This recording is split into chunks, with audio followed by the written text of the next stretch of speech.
This is the plaintiff, Jay Bolsky.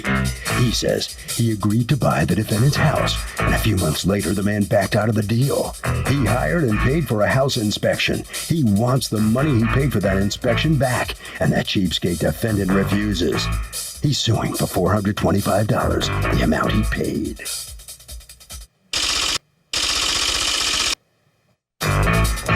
This is the defendant, Brendan Grady. He says, according to his sources, the inspection was done before they had a contract for sale, and the plaintiff isn't entitled to his money back.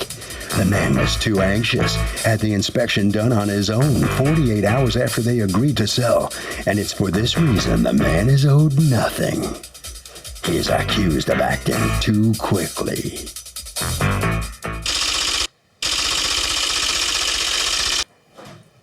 All parties, please raise your right hands. Welcome back to the People's Court. Next case on the docket. The plaintiff says he put a lot of money down on inspections and other costs to buy a house, but the defendant backed out of the deal. And the plaintiff wants him to ante up.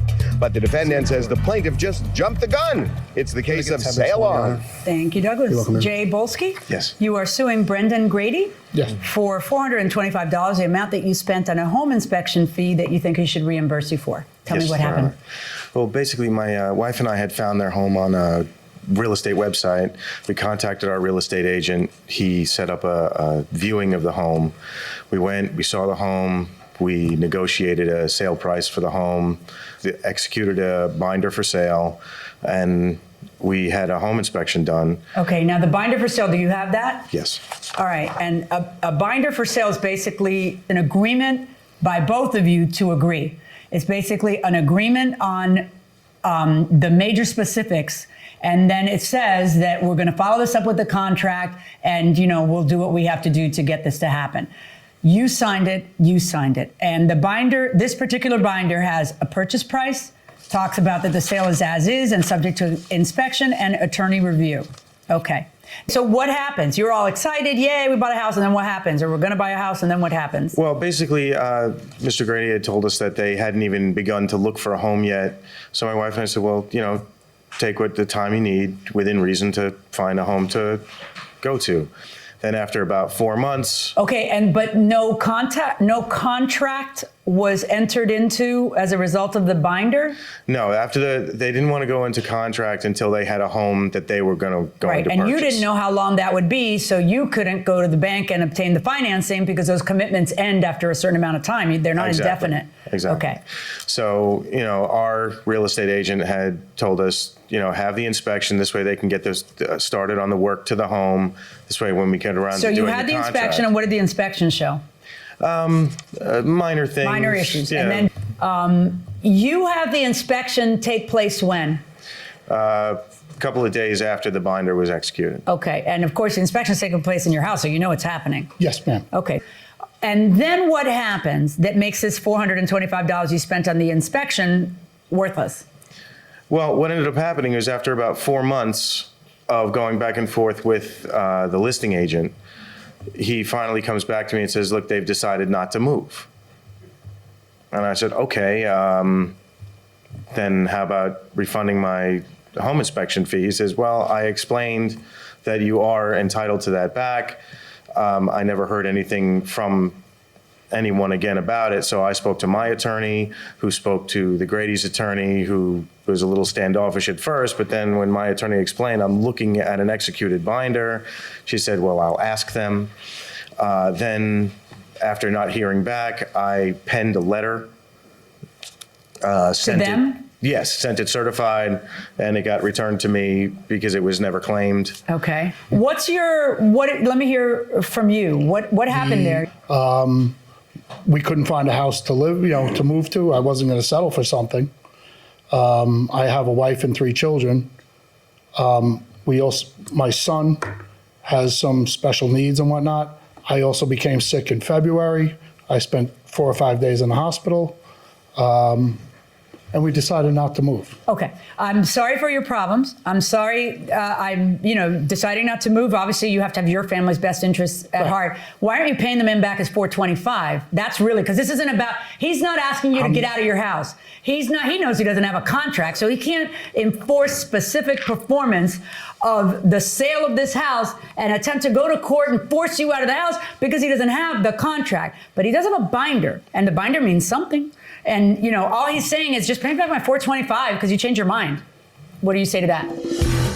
So why do people become such sharks when they buy and sell homes? What do you think?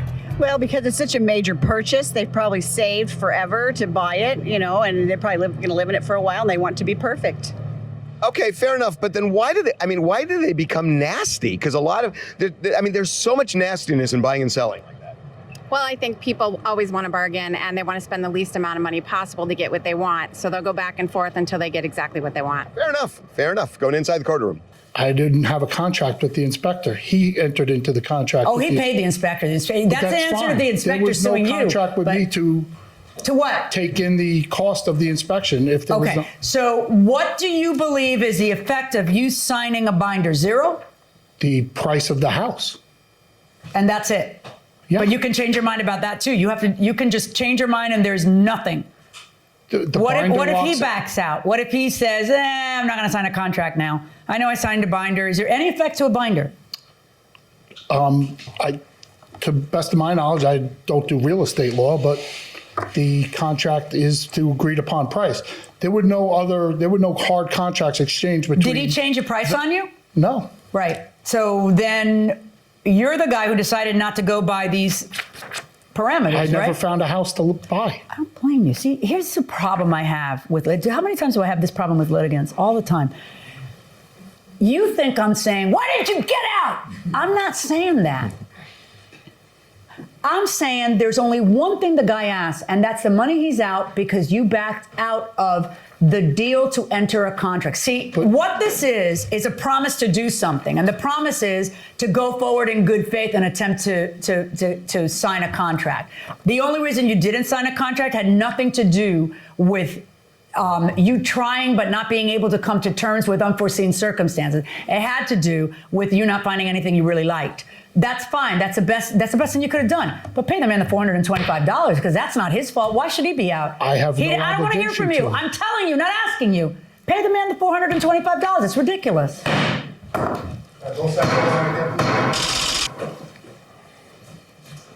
And now you do have an obligation too. So what's your reaction to the judge's verdict here? I think she's wrong. He went forward with the inspection based on your promise. But the inspection, it could have said I had to do $100,000 worth of work. And He did. It's $425. Doesn't the guy deserve his $425 back? But not for me.